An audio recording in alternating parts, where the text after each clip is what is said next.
As somebody who's been a team leader for 8 years, helping train, coach, and mentor other agents, I've seen firsthand the misconceptions about the industry and some of the things that we think are true. In this video, I'm revealing the top 10 lies that hinder most real estate agents from hitting their full potential. By the end of this video, you're gonna have a clear plan to shatter these myths and pave your way to real estate success. So let's get started.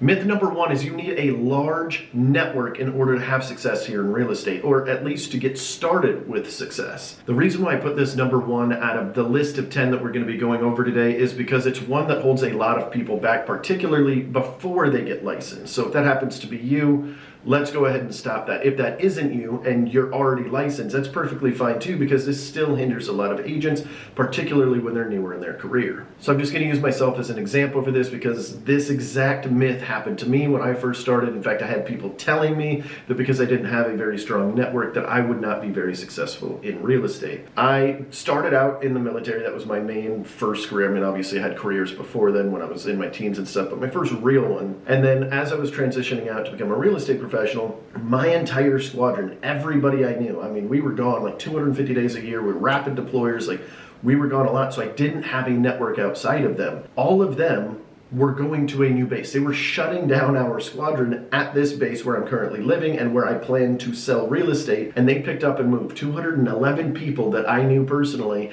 And basically my entire sphere of influence was gone. So I started with essentially nothing. And I thought these people were going to use me to sell their house as they were transitioning to a new Air Force base, but they did not, okay, because I was brand new. And of course, you know, a lot of people don't want to use a new guy for that. They already had previous relationships with the realtors, stuff like that. So you do not need a big database, but you are going to have to do some things to start building up that database or building up that network of people around you. So I did a lot of things early on in my career to try to combat this little issue of not having a large network.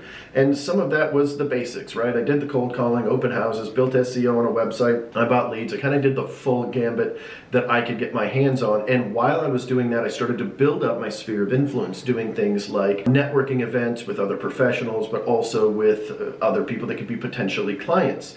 One of my favorite ones was a social sports league where it's basically this big group of folks that got together and there were like 30 different teams. You got on a team, you paid like 30, 40 bucks to get on this thing for an 8-week season, and they threw you on this random team with a bunch of strangers, and you just really get to know each other because you're playing kickball once a week or baseball or, you know, volleyball or whatever the sport happens to be for that cycle. And I would just keep putting myself on new teams every single season so that I would get to know more and more people. It's one of the fastest ways that I was able to grow my sphere of influence organically, and especially being a more introverted agent, which we have something on that later. Let's move on to our second lie.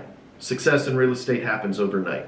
Listen, a lot of us, when we get into this industry, we saw the billboards and we saw our agent and we looked at the commission and how much they earned whenever we closed on our house, and we thought, holy cow, this is an instant success track. But that is very far from the truth. And before you know what you know, you think you're getting into this and we're just going to show some houses, people will just call me, my real estate brokerage is going to give me all these people to work with, and everything's going to be fine and dandy, and I'm just going to get a great solid start.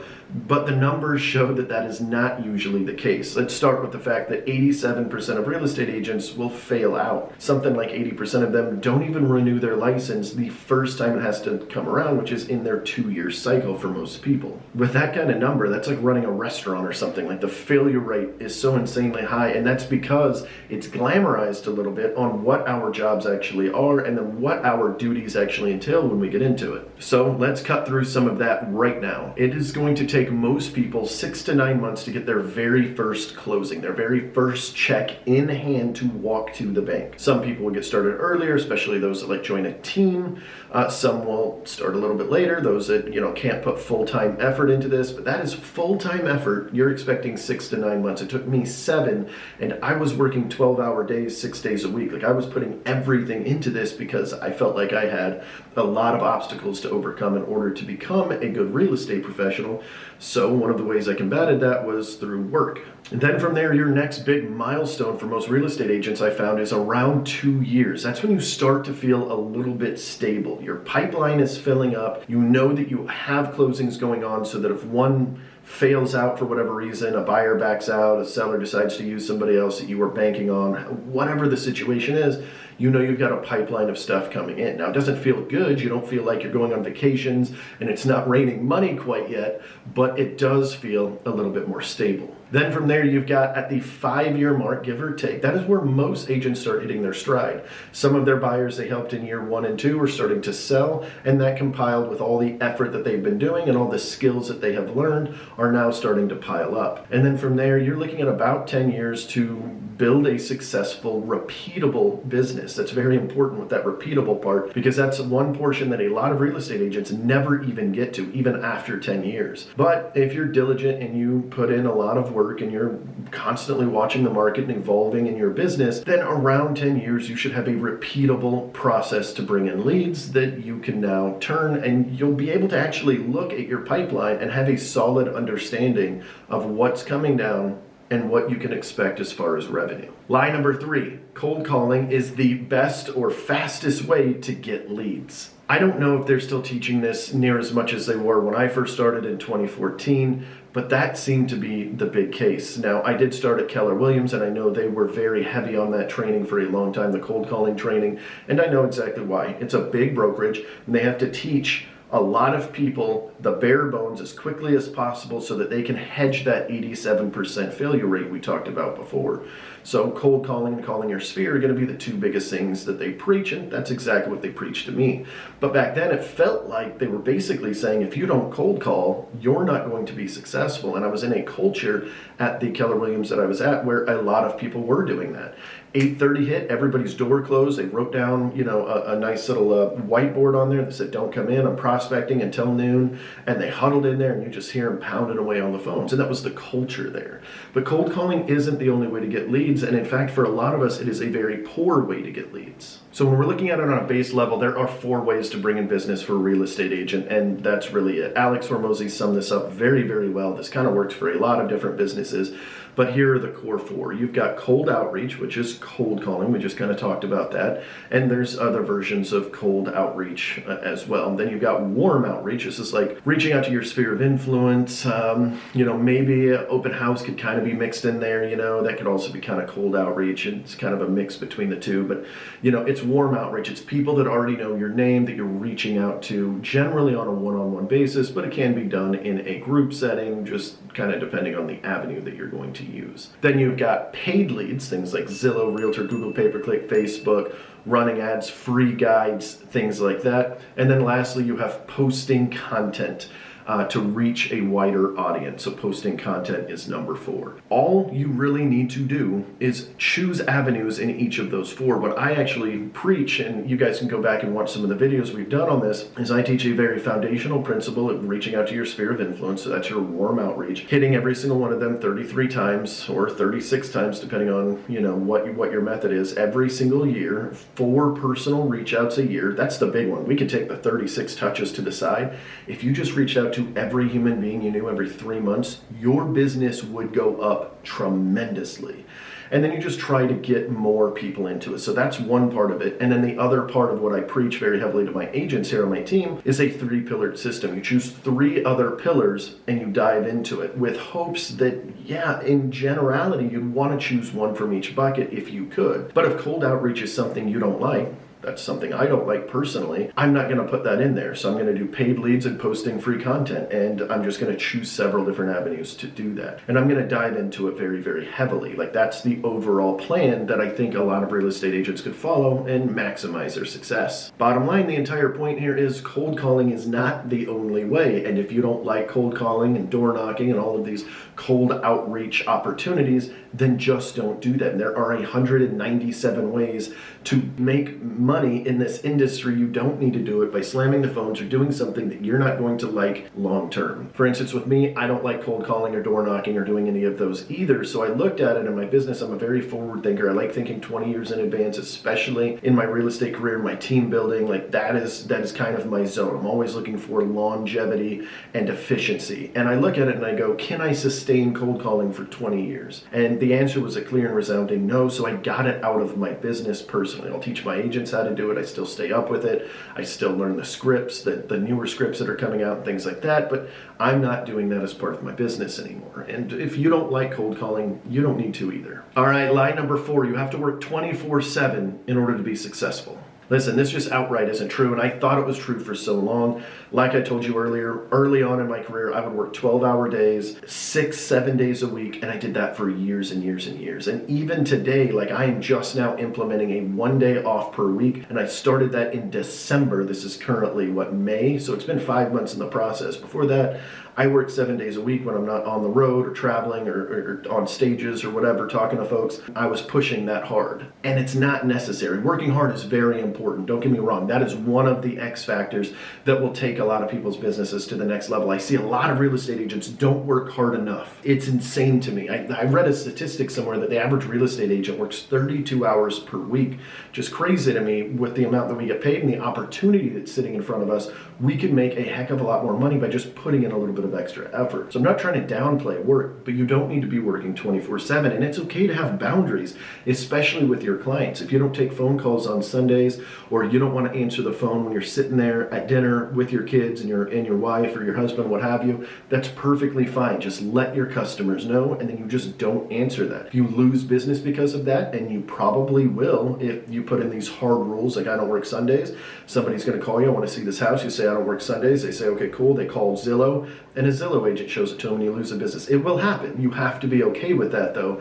As long as you're setting in your nice work-life balance, then that's really all that matters at the end of the day, because 5 years from now, you're not going to remember or care that you jumped out on a Sunday to go do that showing and then you got a closing out of it where you would have lost that otherwise. So making sure that work-life balance is a part of your business or part of your life is probably a pretty good thing. Don't follow my track, because I worked my freaking face off for years and years and years, and quite frankly, I don't think it needed to be done at that level. In fact, I believe in this so much that I've built the entire core value of my team around this. The whole thing that I'm trying to produce on my team is for others to come in, make an incredible living, $100,000, $200,000, $300,000 a year without sacrificing all of their time. So the agents can still live a good life and still make great money.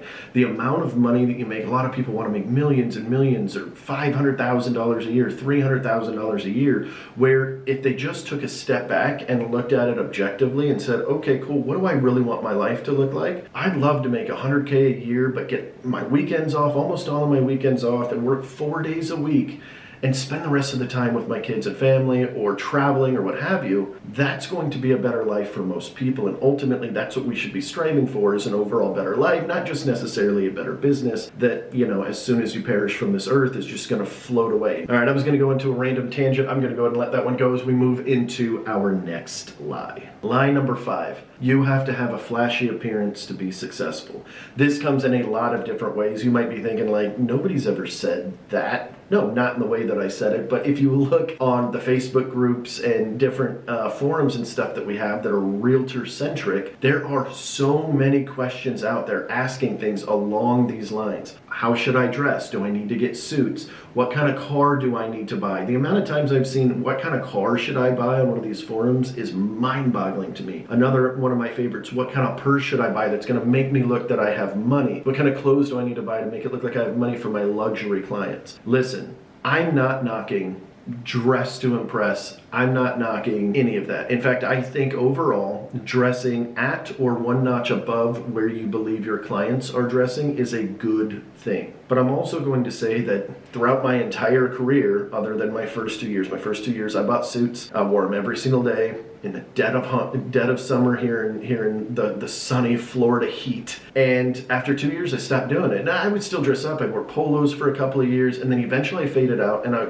wear what I'm wearing right now: shorts, flip-flops, and a t-shirt. In fact, when I was selling at my highest 50 to 60 homes a year on my own, this isn't my team, that was just my own personal production, and I did that for many years before I decided to completely step out of sales, I would wear t-shirts that had funny real estate sayings, and people would see me and they were like, hey, don't you don't you have $1 million? Don't you have a $1.5 million listing appointment this afternoon? Are you going to change? And I'm like, no, this is who I am. They're going to get me. And yes, a part of that was because I had the experience to talk intelligently on it, where I could walk in the door and they could have that like, oh, this is the guy. And then they hear me start speaking about real estate and all the things that we're going to do to get their home sold. And they go, okay, cool. I don't care how he dresses because he's going to get the job done. So I probably wouldn't have been able to pull that off really early in my career. But the entire point of this is you dressing a certain way and you putting on this fake it till you make it look isn't necessarily winning you any business. And I can't find any proof to claim that there is any benefit in doing it. I still stand by my first statement in this little rant here, though, where yes, dressing at or one notch above your clientele is probably a good thing. And because of where I'm at in Florida, my clientele is wearing shorts and flip-flops, so it actually molds a little bit better. If I was in LA or New York or something like that, and I was wearing shorts and flip-flops, it might not fit as well because it's going to stand out from the crowd a little bit too much, and it might be too odd for the culture there. So just make sure you are playing to your area in how you are going to dress. At the end of the day, what our clients are looking for most often is reliability, professionalism, competence, and good communication. Number 6 is probably my favorite one. Number 6, the big lie. Only extroverts can be successful in real estate. Listen, you might not be able to tell on these videos, I am a massive introvert. I have been since day one. I am massively introverted. So much so that when I was getting out of the military to step into this career, I had 2 people that did not know each other. They were not in related fields. They had no contact with each other. Take me out to lunch within 2 months of me getting out of the military, and both of them had the same conversation. They sat there and they said, dude, do not do this. You're trying to step into high ticket sales, which is essentially what real estate is, and you're an introvert. You don't even like talking to people. You like sitting at home. You don't like going out and mingling. Like, this is a bad idea. I'm really worried about you. And the second one was, again, similar conversation. I remember it to this day because it was one of my best friends. And we're sitting at a bar and we're eating our lunch. We're having a little brew and we're watching the TV, and he doesn't even look at me. He's just watching the game, and he's just sort of like this, and he goes, Mongo, which is where I got the nickname Mongo, by the way. It was from the military. So that's, he was on Mongo. You're going to fail at this real estate thing, man. I don't think you should do it. Like, that was it, clear as day. Those exact words. I could put those things on a dang t-shirt. Like, I remember it haunted me for months after that. And I was like, I could put that little chip on my shoulder, and I was like, let's go, we're going to do it. And ultimately, obviously, it worked out very well. He's even called me since then to help him sell a house in another state and help him purchase a house. So I got some referral fees and stuff. And he wasn't doing it to tell me, like, he wasn't trying to hurt my feelings. He was legitimately worried. The people that really care about you are going to be worried. This is why sometimes some of our closest people stifle our dreams a little bit because they don't want to see us hurt. But here's my point. Introverts can make it in real estate just fine. At my height, I sold 64 or 68 homes. I can't remember the exact number in a single year on my own, nothing else, no paid leads. Even the last year that I sold fully, I did 0 paid leads. I did it all from my sphere of influence just to prove a point to my team that there is so much money sitting there. And I don't have a big network. I had 176 people I was contacting regularly. From 176 people here locally in the area, I pulled out 64, or again 68.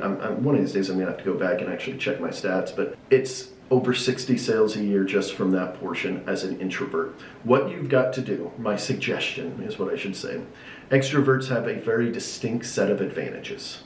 Introverts also have another distinct set of advantages. Extroverts tend to be very good at meeting a lot of people in bulk, having basically a ton of friends, call it 500 people that know their name and they know their name. Introverts, on the other hand, might only have 100 or 200, 300, what have you, but they generally go a lot deeper in those relationships than most introverts do. Whichever one you happen to be, introvert or extrovert, you've got an advantage there. The extrovert, because they know so many people, have a higher chance that one of them is going to reach out to them, even though they don't go super deep on the relationship. Whereas the introverted folks that do go very deep on relationships are generally going to win a larger percentage of the business and referral business because their people are always thinking of them because they're building those deep relationships. So here's a point. Play to your advantages and just do the best that you can. And at the end of the day, if you just play to your strengths, you'll ultimately win.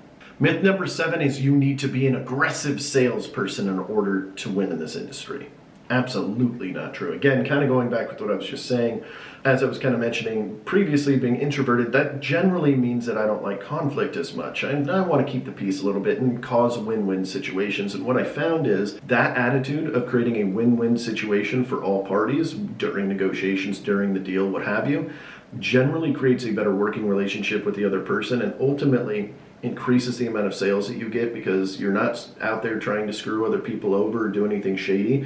So you never have to worry about somebody questioning your integrity because you're always constantly trying to make sure everybody wins. And for anybody out there that says something like, oh, well, because you're passive on that, you're probably losing your client's money, it's 100% not true. In fact, I beg to differ. I beg that it's on the other side of that. I think that I get a better deal because of how I communicate during negotiations or during the entire process in general. So you don't need to be aggressive.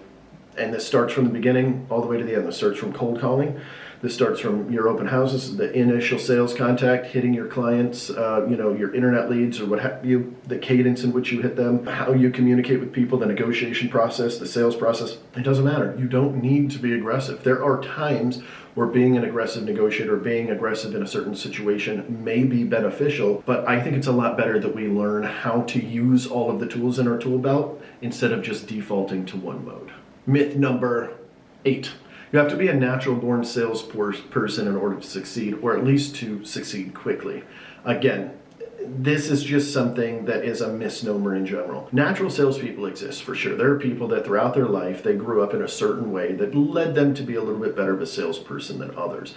I actually think that a big portion of my success is because I was a military kid growing up. We moved every 2 years. I had to constantly jump into new schools, build new friends. As an introvert, it forced me to kind of be more of a chameleon and be able to mold a little bit. And I think that does help. And I think being a natural salesperson would help for sure. And people in a sales role that's already successful that transfer into real estate, they do tend to get a faster start to their career because they just understand sales, but they learned it. That's the big key. Everybody learned sales, whether it happened as a kid, your naturalness, right? It's not natural. It was learned in one way or another, or they just learned it when they got into an industry like this. So if that's what you need to do and you need to learn the sales skills, then that's where you need to go. In fact, I've got this sheet of different phases of a real estate agent, and the first 3 of them, all the way up until 24 sales a year, include honing your sales skills. You need to hone your sales skills. That's really hard to say. And the faster you can do that and the more you can learn in that realm, the easier sales will become because it is a learned skill. And lie number 9. Working harder will create more success for you. There's a little bit of truth on this one. I'm not going to completely say this one isn't true. We kind of talked about the working 24/7 thing, but this is more like the scalability of your success is going to be directly tied with how much you work. Kind of true in certain aspects, but also kind of not true. And what I mean by that is when we say you're going to have to work harder as your business grows, it is 100% accurate. Work in general inside of your organization will have to be higher for more output, but it doesn't necessarily have to come from you. This is where we start talking leveraging systems, leveraging people. And I'm not necessarily just talking about building a team. Sometimes it's just adding an admin. Sometimes it's just adding in systems in general to make your life easier. Somebody that builds even just like a small system is going to be able to do more work in the same amount of time. It doesn't mean that they're working more. So like, let me give you an example. Back when we had Rolodexes, right? This is like a little thing with these little cards, and it would tell salespeople when to call certain people. Basically, it'd be months of the year or something like that, and you put their little card in that month. Hey, I need to contact this person in November. When you do, you take that card and put it in the next month of whatever, right? Somebody that's using a system like that, which, by the way, when I first got in this, my first team leader actually still used one. It was kind of cool. And that actually gave me the idea for how to build it into the CRM. So same system, if you were to build it in your CRM, but now it's a lot easier than having to worry about these cards. You can do it from anywhere. You don't need to be at your desk. What if you lose the cards? What if you spill something on them? Whatever. There's a bunch of different problems with it. But if you created that same system in your CRM, you get things done a lot faster because the CRM now has everything you need. You can dial right out of it, text right out of it, email right out of it. Instead of pulling this up, going, okay, what's his email? Okay, his phone number's right here, email, typing it in, all this other stuff. stuff. It's just streamlining. It's just one little tiny tweak that now you are working harder without actually working harder. So that's kind of what I'm getting at with this lie.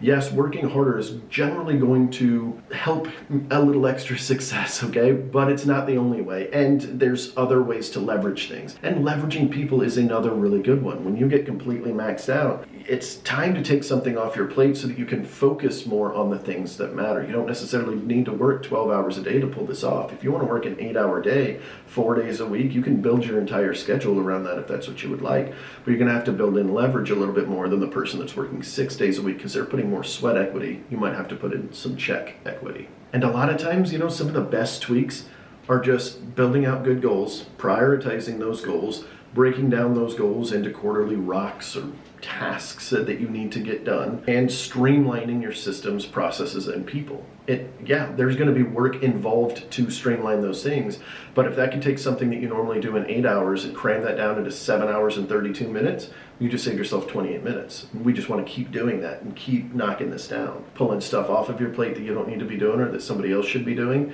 and continuing to move forward. And my favorite, number 10.